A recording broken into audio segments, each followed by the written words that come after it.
Hello everyone. Welcome to today's video, where you'll be the judge for the stories we bring for you.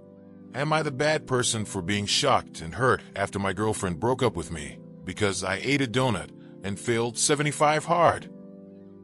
I'm in a state of complete confusion and devastation right now and really need your help. I, 27M, have been dating my girlfriend, Layla, 24F, for a year. She's obsessed with fitness. Her diet is so extreme that her body fat is practically non-existent, only 9%, and she's developed what I can only describe as orthorexic tendencies, obsessed with cleanliness and perfection in every aspect of her life. Yes, she looks healthy since she has visible muscles, but her hair is falling out. She has very low sex drive and energy, and her blood work always shows multiple vitamin deficiencies.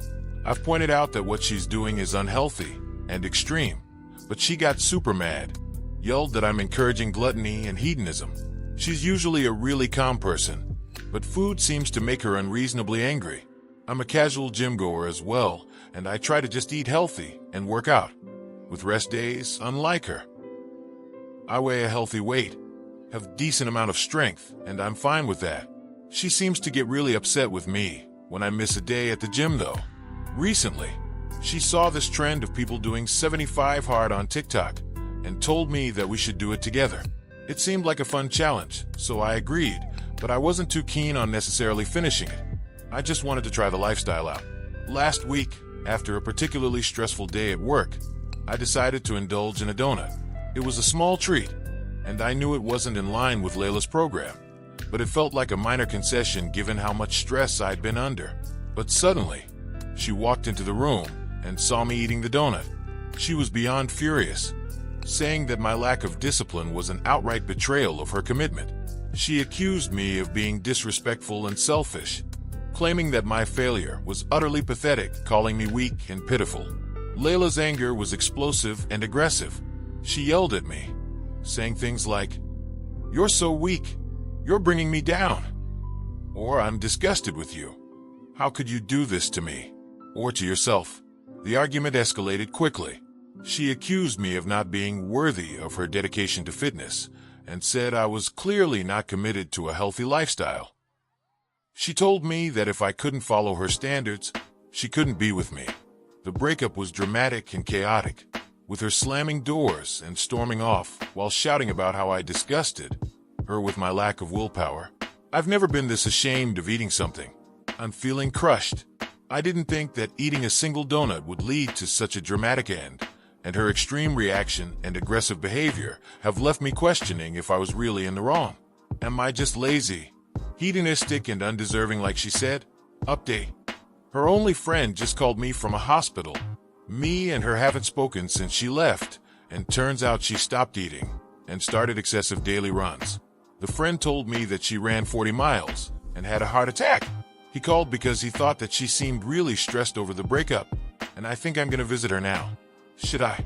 I'm just concerned for her, but also can't take her back if she continues to indulge in this unhealthy behavior. Update number 2. I visited her, and we had a long talk. She apologized to me over and over again and cried, saying that she didn't mean to hurt me and was just looking out for me. For the first time ever, she opened up to me about her issues. She said that she ate this way and worked out this much because it gave her a sense of control. She also felt like if she rejected hedonism, she considers eating hedonistic, the universe would reward her and things would be okay. On the flip side, if she ate more, the universe would punish her and something bad would happen. I found this concept really strange, but as many of you said, she does have an eating disorder, so I wouldn't get it. Layla also confessed that she was actually diagnosed with anorexia as a preteen. Her parents divorced, and she was left with her father, who had a really bad binge eating problem apparently. He became almost immobile from weight gain, and at a young age, Layla had to take up a lot of responsibilities. She was bullied at school and would come back to her father binging. The entire house filled with food wrappers and dishes piled up in the sink. She said that the fact that food did this to her father made her despise it to the point where she stopped eating.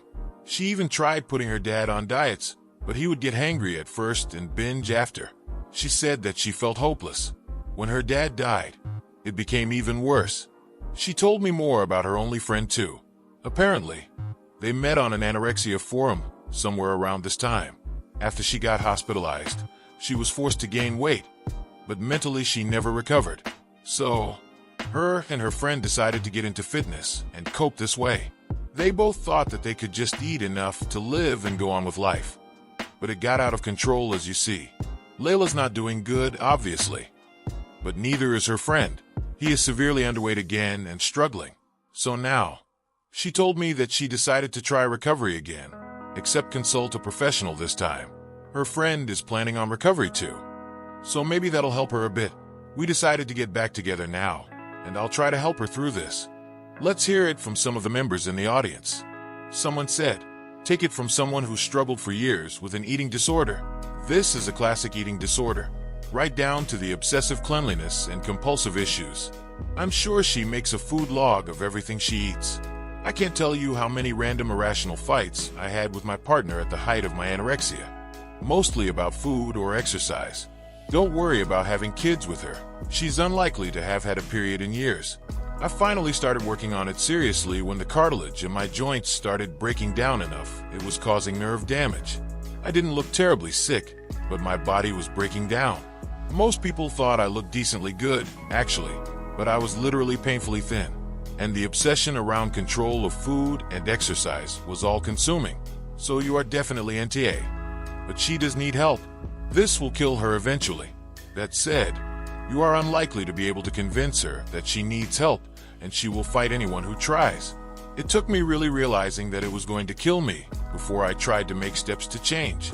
And I might not have even done it then, but my sister beat cancer, and the thought of leaving her and my partner alone, aka letting myself die, from something I could try to stop made me actually try to stop. It still took several years to come anywhere close to recovering, but I did eventually. I hope you both do well, and I wish I had better advice to help.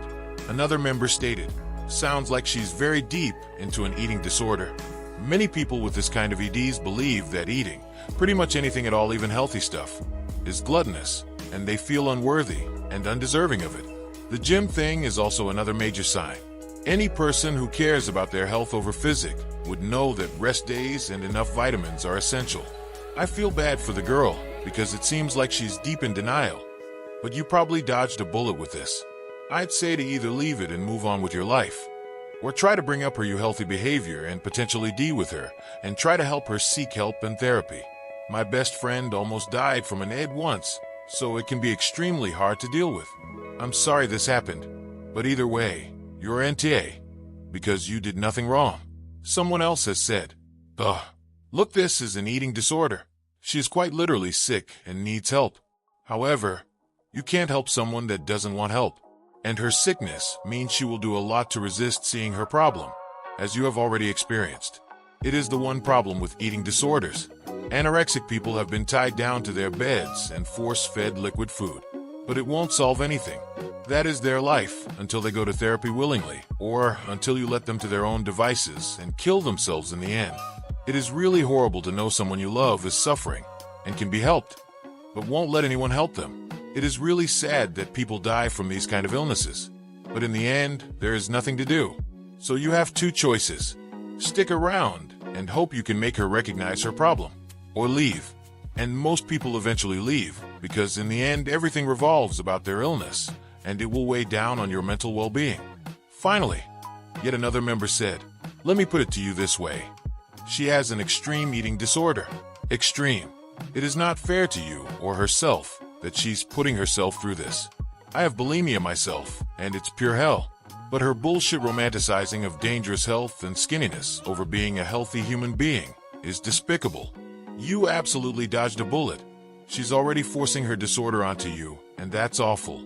Even on my worst days when I can manage tea, and that's it, I never, and I mean never, bring my son or hubby to be into my eating habits with me. I'm sick enough, why the fuck would we want them to be sick like me? I hope you understand that this wasn't right in any way. You deserve more than someone who will berate you for putting food into your body. And may your next relationship be with someone who doesn't think half of you is the best you that you can be. What do the members of the jury think? Is he the AH in this story? Express your verdict down in the comment section. The top comment will be posted on next week's video. Thank you for watching. I really hope you enjoyed. Don't forget to leave a like, share, and subscribe. In life, we may run, but we can't hide from true justice. Stay safe, everyone.